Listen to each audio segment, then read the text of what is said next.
estar hoy aquí enseñando el trabajo que he hecho durante mi tesis doctoral. Vais a ver muchas técnicas y muchas cosas técnicas. He intentado hacer como una visión un poco general y espero que os guste y por supuesto al final podéis hacerme todas las preguntas que queráis. La charla la he titulado Materiales multifuncionales basados en proteínas, pero también os voy a hablar de las posibles aplicaciones que pueden tener estos materiales en nanomedicina. También decir que la tesis doctoral pues, fue dirigida por la doctora Natividad Galvez de la Universidad de Granada y fue codirigida por el doctor José Juan Calvino de la Universidad de Cádiz.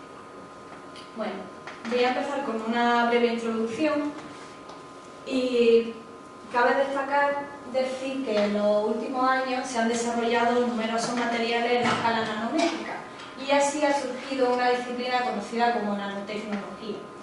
Entre todas las aplicaciones que puede tener la nanotecnología es seguramente en el campo biomédico donde presenta un mayor interés y así surge una ciencia conocida como nanomedicina, la cual es una ciencia relacional que intenta generar métodos de diagnóstico y de terapia mejorados usando el mundo en expansión de la nanotecnología. Diagnóstico precoz, alta especificidad, no toxicidad o multifuncionalidad son algunas de las propiedades que tienen que presentar los fármacos que se están desarrollando hoy en día. De entre las aplicaciones biomédicas que pueden tener la nanomedicina se distinguen tres ramas principales. Los métodos de diagnóstico con las técnicas de imagen, como puede ser la resonancia magnética por imagen o la imagen óptica, que todos conocemos. Los métodos de terapia, que incluyen la liberación controlada de fármacos o la hipertermia. Y también la medicina regenerativa. Nosotros en este trabajo nos hemos centrado en el desarrollo de agentes teragnósticos. Un agente teragnóstico es aquel que combina simultáneamente un agente para la diagnosis y un agente de terapia. Así, por ejemplo, un agente teragnóstico será aquel que incluya, por ejemplo, un agente de contraste para su seguimiento por una técnica como puede ser el MRI, a la vez que un fármaco para el tratamiento de una enfermedad como puede ser, por ejemplo, el cáncer. En este trabajo también hemos trabajado con la proteína coferritina, que es la que podéis ver en esa imagen. La ferritina es la principal proteína de almacenamiento del hierro en la mayoría de los organismos vivos y está compuesta por 24 subunidades polipeptídicas y tiene un tamaño de 12 nanómetros. Esta proteína tiene un hueco en su interior de 8 nanómetros donde alberga una nanopartícula de óxido de hierro tradicionalmente descrita como ferritina. ¿Por qué es interesante esta proteína? Pues porque esta proteína es capaz de desensamblarse cuando bajamos el pH a 2 y reensamblarse cuando aumentamos el pH a 7, de tal manera que podemos incorporar diferentes moléculas y diferentes fármacos en su interior. Por eso, en esta tabla podéis ver que se ha utilizado para incorporar, por ejemplo, agentes de contraste como el gadolinio o el óxido de hierro, pero también se ha utilizado para incorporar fármacos como el cisplatino o la doxorubicina. También esta proteína es importante porque se ha visto que ciertas disfunciones en ella podrían estar relacionadas con algunas enfermedades como el Alzheimer. Por eso podemos decir que esta proteína es una proteína muy importante en el campo de la nanomedicina. En la naturaleza existen los materiales multifuncionales bioinorgánicos, como pueden ser el nácar o los huesos, que están formados por componentes fuertes como las proteínas y componentes débiles como el carbonato cálcico o la hidroxiapatita. Artificialmente también podemos hacer estos materiales multifuncionales combinando una molécula biológica como el ADN, las proteínas o los péptidos y un material inorgánico como las nanopartículas metálicas, de tal manera que podemos beneficiarnos simultáneamente de las funciones que presentan por separado. En este trabajo también hemos estudiado las fibras de tipo amiloide que se utilizan ampliamente para la síntesis de materiales artificiales. ¿Por qué? Porque presentan también unas propiedades muy interesantes. Por ejemplo, presentan una alta fuerza mecánica, su diámetro es homogéneo, su preparación es muy sencilla, como veréis a continuación, y además en su superficie tienen una gran cantidad de grupos funcionales, de tal manera que podemos incorporar diferentes moléculas con diferentes propiedades. Y por otro lado, también son importantes desde el punto de vista biomédico porque se ha demostrado que están relacionadas con algunas enfermedades neurodegenerativas como el Alzheimer o el Parkinson. Nosotros hemos trabajado con la proteína beta-lactoglobulina, que es la que podéis ver aquí, porque se utiliza como proteína plantilla de fibra amiloide. Esta proteína está presente en la leche del suero de vaca y se ha utilizado ampliamente para la síntesis de materiales multifuncionales. Así que en este trabajo nos planteamos una serie de objetivos. En primer lugar fue crear un agente teragnóstico utilizando la proteína coferritina y un agente de contacto y un fármaco que os enseñaré a continuación. En segundo lugar nos planteamos si la coferritina podría formar fibras de tipo amiloide como hacía la beta-lactoglobulina. En tercer lugar quisimos formar fibras de tipo recombinante humana y además quisimos estudiar su viralidad. En cuarto lugar, quisimos hacer materiales multifuncionales fluorescentes incorporando diferentes moléculas fluorescentes. Y por último, hacer materiales multifuncionales metálicos introduciendo diferentes nanopartículas metálicas. Bien, pues voy a empezar por el primer objetivo. Y he de decir que el cáncer es una de las enfermedades más importantes del siglo XXI. Y para ello se han creado numerosas nanoplataformas multifuncionales para su tratamiento, como por ejemplo los liposomas y los dendrímeros, ya que pueden disminuir la cantidad de fármacos a que hace falta a la vez que aumenta su selectividad. En nuestro grupo de investigación se había sintetizado previamente la proteína coferritina con unas nanopartículas de óxido de hierro conocidas como magnetita y se habían utilizado como agente de contraste para MRI en hígados durante 45 días. Entonces nuestro objetivo fue que además de incorporar estas nanopartículas quisimos incorporar un fármaco conocido como doxorubicina, que es la molécula que podéis ver aquí, que es un antibiótico antitumoral. De esta manera lo que íbamos a conseguir era un agente teragnóstico que puede servirnos a la vez como para diagnosis y para terapia. Pues bien, para la incorporación de la doxorubicina hicimos dos métodos diferentes, el método de coencapsulación y el método de unión a la superficie. En el método de coencapsulación lo que hicimos fue incubar la proteína con el fármaco y con la nanopartícula que habíamos sintetizado previamente. Desensamblamos la proteína a pH 2 de tal manera que cuando la resamblamos a pH 7,4, tanto el fármaco como la nanopartícula quedan coencapsuladas en su interior. En el método de unión a la superficie lo que hicimos en primer lugar fue incorporar la nanopartícula en el interior de la proteína y en un segundo paso incubamos el fármaco con la proteína de tal manera que ésta queda unida en la superficie de la proteína. Durante la charla vais a ver muchas imágenes de microscopía, en este caso microscopía de transmisión electrónica, y en las imágenes de la izquierda lo que podemos ver son las nanopartículas de magnetita que tienen una forma esférica, y en la parte de la derecha lo que vemos es la envoltura proteica de la proteína con la nanopartícula en su interior, que sería el punto negro que podéis ver dentro. También hicimos un estudio de la influencia del pH y la temperatura y preparamos 4 muestras. Una en la que el fármaco y la nanopartícula había sido coencapsulada a pH 7,4, otra igual pero que calentamos a 50 grados, otra pero reensamblada a un pH más ácido de 5,2 y otra que era la que estaba el fármaco unido en la superficie. Lo que hicimos a continuación fue un estudio de la liberación del fármaco. Lo que a nosotros nos interesa es que el fármaco sea liberado lo más lentamente posible para que así haga efecto durante más tiempo. Para seguir esa liberación, la doxorubicina presenta una banda en ultravioleta visible a 481 nanómetros, de tal manera que conforme se va liberando lo que vemos es una disminución en esta banda. En este gráfico podemos ver la cantidad de fármaco liberado con el tiempo y si comparamos las muestras con encapsuladas, vimos que tras 24 horas no había diferencias significativas, con un 26% del fármaco siendo liberado. Pero a las 100 horas, tanto un pH ácido como la temperatura lo que hacían era que liberaba el fármaco más rápido, con un 53% del fármaco siendo liberado. Si la comparamos con la muestra que tenía el fármaco unido en la superficie, que es la gráfica que podéis ver en verde, la liberación era mucho más rápida, de tal manera que a las 100 horas ya el 82% del fármaco había sido liberado. Mientras que en la muestra que había sido coencapsulada, que es la que podéis ver azul, la liberación era lenta hasta en 25 días. de tal manera que concluimos que la coencapsulación a SPH era el mejor método para una liberación lenta. De este trabajo pudimos concluir que el método de coencapsulación era el mejor método para una liberación lenta, que nuestro material ya sabíamos que tenía buenas propiedades como agente de contraste para MRI. Además, podíamos liberar el fármaco durante 25 días y, por lo tanto, lo que tenemos un buen agente terapéutico para su posible uso en diagnosis y en terapia. Este artículo, por si alguien lo quiere mirar, lo publicamos en Journal of Inorganic Biochemistry. Nuestro segundo objetivo fue partir de la proteína apoferritina, que la que usamos es una proteína comercial de bazo de caballo porque es la proteína modelo que se suele utilizar, y quisimos comprobar si era capaz de formar fibras de tipo amiloide.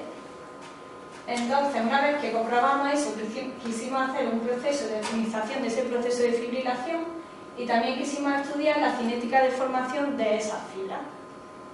Aquí podéis ver otra imagen de microscopía. A la izquierda tenemos las proteínas globulares de partida y a la derecha las fibras de tipo amiloide que se forman tras una incubación a 90 grados, pH 2 y 24 horas. Estas fibras presentaban un diámetro de en torno a 10 nanómetros y una longitud de en torno a 1 micra. A continuación lo que hicimos fue estudiar cómo afectaban diferentes parámetros en la formación de esas fibras. En primer lugar estudiamos la temperatura y vimos que si disminuíamos de 90 a 50 grados se formaban fibras más flexibles y más agregadas. También hicimos un estudio de la influencia del pH, en este caso calentamos a 50 grados y un pH de 5, y vimos que durante los primeros 20 minutos la proteína conservaba su forma globular pero ya empezaba a agregar. Tras 40 minutos se formaban agregados más grandes y a las 24 horas ya tenemos fibras flexibles y agregadas. También estudiamos la influencia del tiempo de incubación, de tal manera que a las 12 horas se formaban fibras largas y flexibles, pero si continuábamos esa incubación durante 5 días, las fibras ya se rompían y aparecían más cortas y agregadas. Este estudio de tiempo de incubación también lo hicimos por otra técnica de microscopía que se conoce como microscopía de fuerza atómica, que nos da imágenes como las que podéis ver aquí. Y en este caso, si comparábamos la muestra entre las 9 y las 24 horas, veíamos cómo las fibras a las 24 horas eran más cortas, se habían roto y aparecían más agregados. También estudiamos la concentración de proteína y vimos que una concentración entre 0,05 y 0,2 nos formaba fibras largas y rígidas, mientras que si aumentábamos la concentración a 0,4, de nuevo se nos formaban fibras mucho más flexibles y agregadas. Por último, también quisimos estudiar otro parámetro muy importante, que es la agitación que utilizamos durante la incubación. De tal manera que cuando utilizábamos una agitación de en torno a 220 revoluciones por minuto, de nuevo las fibras se rompían, eran más cortas y agregadas. Por lo tanto, llegamos a la conclusión que para formar fibras largas y rígidas, las mejores condiciones eran un pH de 2, una temperatura de 90 grados, un tiempo de incubación de 9 horas, una concentración entre 0,05 y 0,2 y una agitación de 90 revoluciones por minuto. A continuación, lo que quisimos hacer es un estudio de la cinética de agregación de la proteína y para ello formamos la fibra en las condiciones óptimas que antes habíamos visto y cogimos alícuotas a diferentes tiempos, entre 0 y 24 horas. Y estudiamos estas alícuotas mediante diferentes técnicas que os voy a mostrar a continuación. En primer lugar, hicimos un estudio mediante AFM y podemos ver que durante la primera hora solo se forman pequeños agregados. A las 3 horas ya aparecen las fibras más largas que van creciendo con el tiempo y de nuevo a 24 horas vemos como estas se rompen y aparecen más agregadas. En este estudio también pudimos distinguir 3 poblaciones diferentes. Vimos fibras largas, fibras de tamaño medio y los pequeños agregados. Hicimos un análisis estadístico de estas imágenes de AFM para obtener algunos valores, algunos parámetros como la altura, la longitud, y se puede destacar que de nuevo vimos cómo las fibras a las 24 horas eran más cortas y curiosamente también nos dimos cuenta de que las fibras tenían cierto giro y presentaban una periodicidad de en torno a 50 nanómetros. Entonces pudimos concluir que realmente nuestras fibras eran helicoidales y que estas presentaban un giro, siendo ese giro la distancia entre dos mínimos consecutivos. Y ese giro también lo pudimos ver por otra técnica de microscopía conocida como microscopía electrónica de barrido. En este caso las fibras están recubiertas de un material fijador, pero nos sirvió para medir esa distancia y ver que realmente coincidía con el valor que teníamos previamente de 50 nanómetros. También quisimos estudiar estas alícuotas por una técnica conocida como dispersión dinámica de la luz, que lo que nos da es información del tamaño de partícula que tenemos en la muestra, y vemos que en la alícuota de 5 minutos lo que tenemos es pequeños agregados de entre 3 y 60 nanómetros. A las 5 horas nos aparecen 3 picos que coincidirían con las 3 poblaciones que tenemos de pequeños agregados, fibras de tamaño medio y fibras largas, y a las 24 horas estos picos aparecen más desplazados porque, como ya he comentado anteriormente, las fibras se encuentran más agregadas, como podéis ver aquí. También hicimos un estudio mediante los electroforesis en gel de agarosa con SDS, y lo que podemos ver aquí son los pesos moleculares de nuestra proteína, de manera que la primera hora teníamos la banda de la subunidad, que la subunidad tiene un peso molecular de en torno a 20 kilodaltos, pero también veíamos una segunda banda de en torno a 12 kilodaltos que correspondería a pequeños fragmentos polipeptídicos. Pero también teníamos una tercera banda de fragmentos muy pequeños de en torno a 5 kilodaltos. De aquí podemos concluir que se produce un proceso de hidrólisis de la proteína y que además estos pequeños fragmentos son necesarios para que se formen las fibras. Además hicimos un estudio mediante otra técnica conocida como digroísmo circular, que esta técnica lo que nos permite obtener es conocer la estructura secundaria que tenemos de nuestra proteína.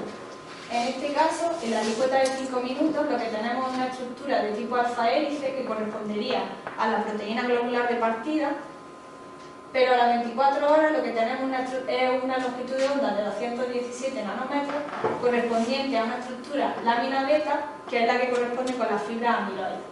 Si comparamos el porcentaje entre la alícuota de 5 minutos y la de 24 horas, vemos cómo disminuye el porcentaje de alfa hélice y aumenta el de lámina beta. Así confirmamos que realmente se están formando fibras de tipo amiloide. ¿Qué conclusiones sacamos de este trabajo? Pues que habíamos formado fibras de tipo amiloide tanto para la apoferritina como para la beta-lactoglobulina. Habíamos optimizado las condiciones de fibrilación, de todo el proceso de fibrilación de la apoferritina. Además estudiamos el proceso de cinética de agregación. Vimos que había un proceso de hidrólisis, que había pequeños péptidos que estaban involucrados en este proceso, y parte de este trabajo se publicó en un artículo de Nanoscale. Para el tercer objetivo, tengo que recordaros que la apoferritina está formada por 24 subunidades polipeptídicas, pero estas subunidades pueden ser de dos tipos: las subunidades de tipo H y las subunidades de tipo L.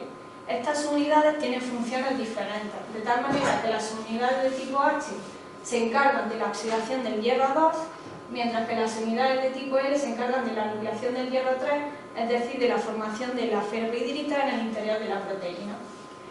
De esta manera tenemos diferentes apoferritinas con diferentes relaciones de subunidades L y de subunidades H. Y estas apoferritinas van cambiando según el tejido en el que estemos. Por ejemplo, si tenemos tejidos que se encargan de almacenar el hierro, como el hígado o el bazo, lo que tenemos son apoferritinas con una gran cantidad de subunidades L. Pero si tenemos tejidos que se encargan tienen una actividad detoxificadora, como en el cerebro o el corazón, tenemos una apoferritina que tiene una mayor cantidad de subunidades H de hasta el 50%. Pues bien, lo que quisimos hacer fue, partiendo de proteína apoferritina recombinante humana, formada 100% por subunidades L y formada por 100% subunidades H, ver si eran capaces de formar fibras de tipo amiloide y compararlas con las fibras de apoferritina que habíamos utilizado previamente, que si recordáis eran de bazo de caballo, que es una proteína rica en subunidades L.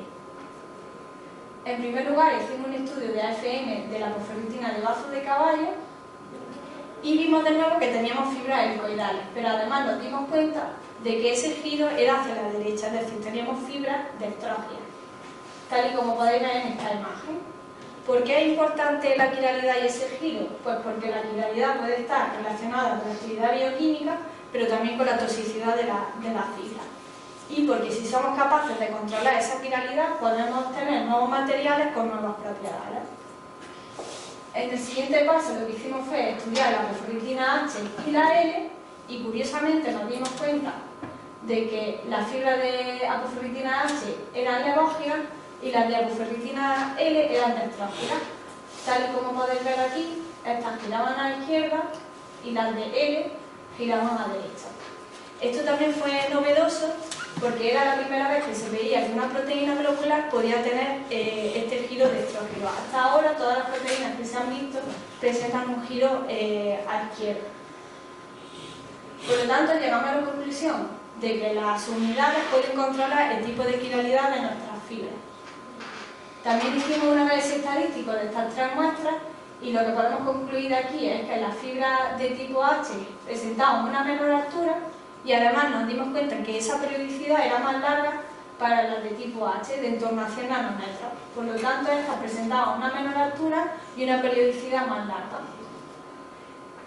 Estudiamos estas muestras también por una técnica muy novedosa conocida como tomografía electrónica, que lo que nos permite es obtener una reconstrucción en 3 dimensiones a partir de imágenes de microscopía de nuestras muestras. Aquí podéis ver la reconstrucción y un plano extraído de este volumen.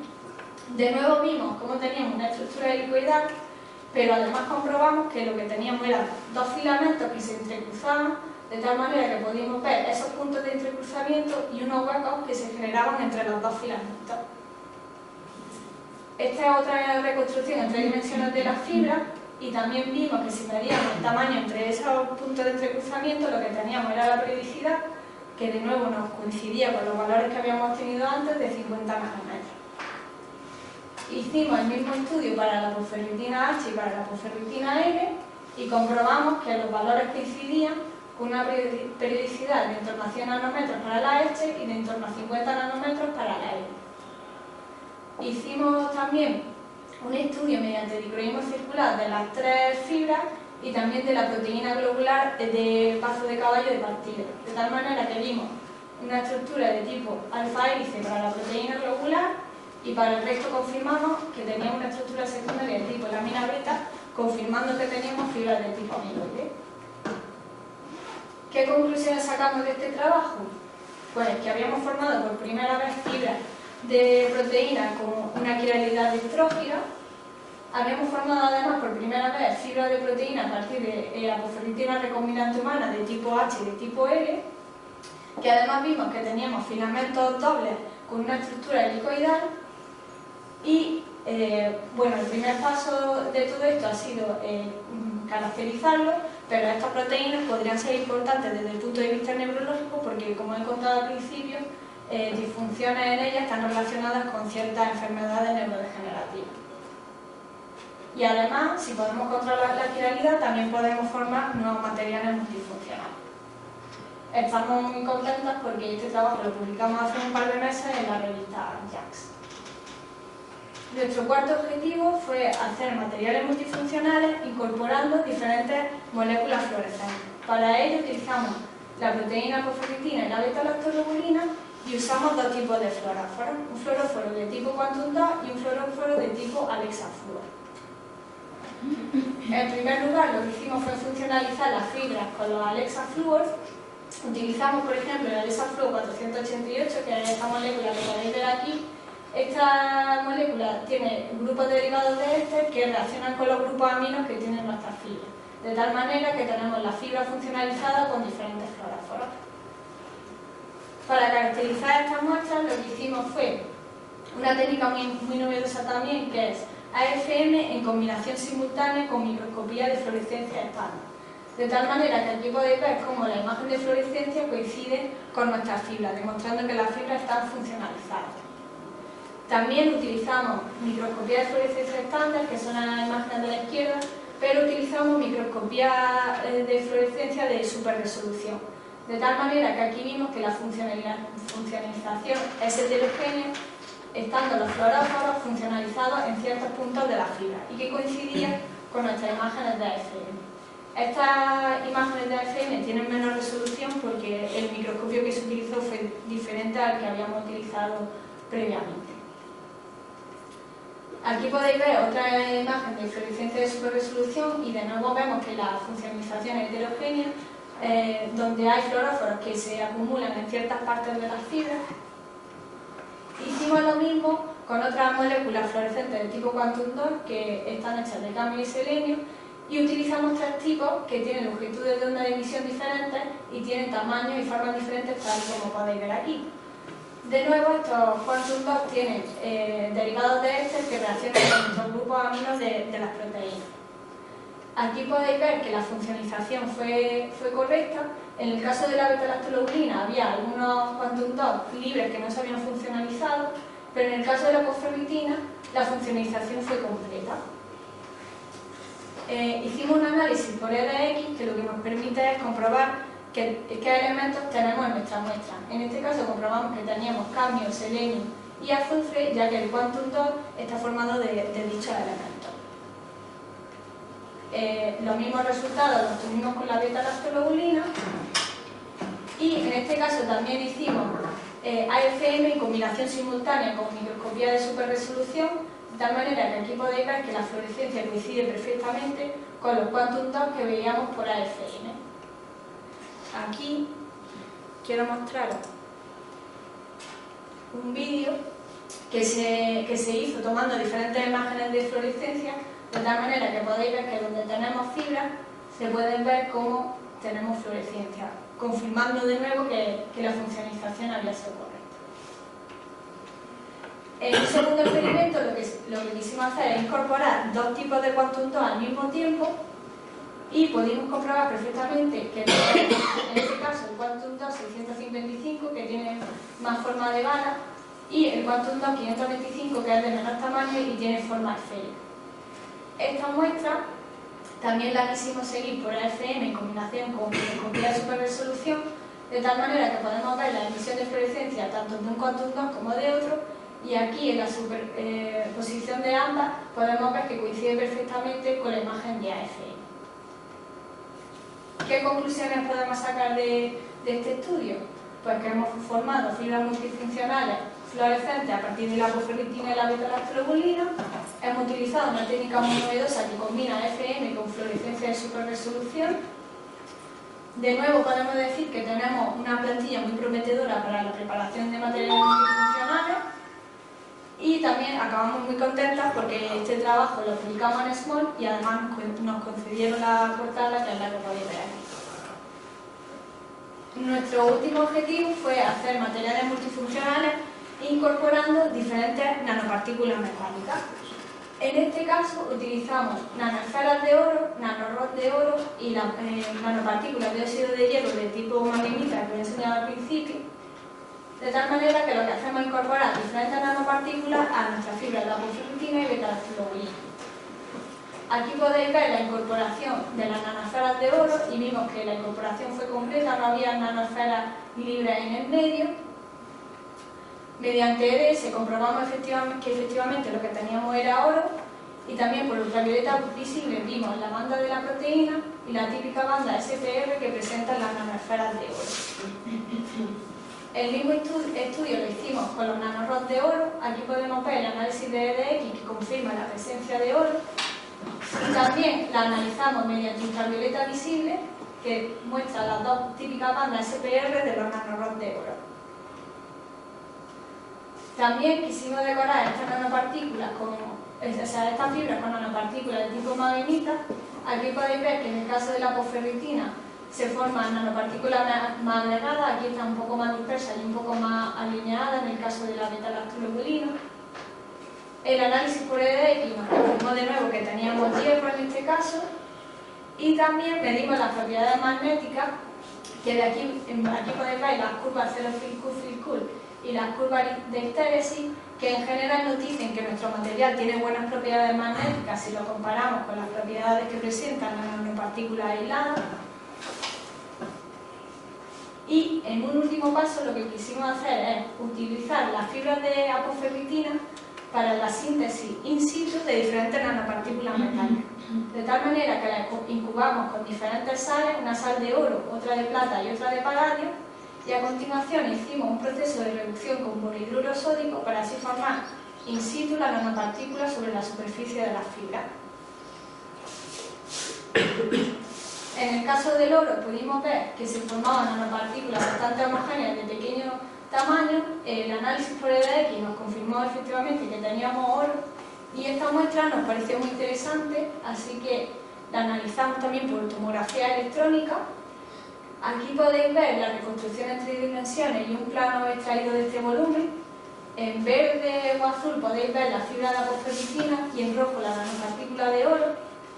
Y también pudimos medir el tamaño medio de esta nanopartícula con un valor de en torno a 5 nanómetros, es decir, que las nanopartículas eran bastante pequeñas. A modo de ejemplo también os he puesto los resultados con la sal de plata y la sal de paladio. En el caso de la plata se formaban nanopartículas de mayor tamaño y más heterogéneas, y en el caso del paladio se formaban nanopartículas muy pequeñas, esféricas, de en torno a 2 nanómetros. ¿Por qué estos ejemplos? Pues porque, por ejemplo, con la plata podríamos tener unas aplicaciones antimicrobianas y con el paladio lo podríamos utilizar, por ejemplo, en catálisis, pero son simples ejemplos. De nuevo, hicimos un análisis por EDS para confirmar que teníamos plata y paladio. ¿Qué conclusiones podemos sacar de este trabajo? Pues que hemos formado fibras multifuncionales metálicas a partir de la apoferritina y la beta-lactolobulina. Hemos incluido propiedades tanto ópticas como magnéticas. De nuevo podemos decir que además hemos utilizado la apoferritina como plantilla para la síntesis in situ de diferentes nanopartículas y que tenemos una plantilla muy prometedora para la síntesis de nanomateriales multifuncionales. Me gustaría también decir algunos de los objetivos que tenemos en mente y de los que estamos trabajando. Bueno, pues todo lo que he enseñado ha sido una parte de primero síntesis y luego caracterización, que es muy importante antes de buscar una aplicación, pero ahora lo que estamos haciendo es buscar por aplicaciones específicas de estos materiales. También lo que estamos intentando hacer es entender mejor esa propiedad de quiralidad para controlarla y buscar nuevas propiedades para acceder a nuevos materiales. Y también otra cosa en la que estamos trabajando es intentar hacer nanopartículas ordenadas a lo largo de la superficie de la fibra, porque si las tenemos ordenadas, de nuevo podemos tener nuevas propiedades que podrían ser muy interesantes para este material. Me gustaría también citar a todos los colaboradores, que creo que es esencial, porque sin ellos el trabajo no habría sido posible. He trabajado con Cristina Flor y su grupo del INDEA Nanociencia de Madrid, también con gente del Departamento de Química Física de Granada, con la ETH de Zúrich, que fue donde hice una estancia de 3 meses, con mi codirector de la Universidad de Cádiz y su grupo de investigación, y también con Rafael Cuesta de la Universidad de Jaén, que es el que ha hecho muchos de los modelos de proteínas que habéis visto en la presentación. Finalmente, también enseñaron mi grupo de investigación de la Universidad de Granada, en el que ya me queda poco tiempo porque me voy a Lisboa, y daros a todos de nuevo muchas gracias por darme el placer de estar hoy aquí y por vuestra atención, y cualquier pregunta que tengáis os recibir.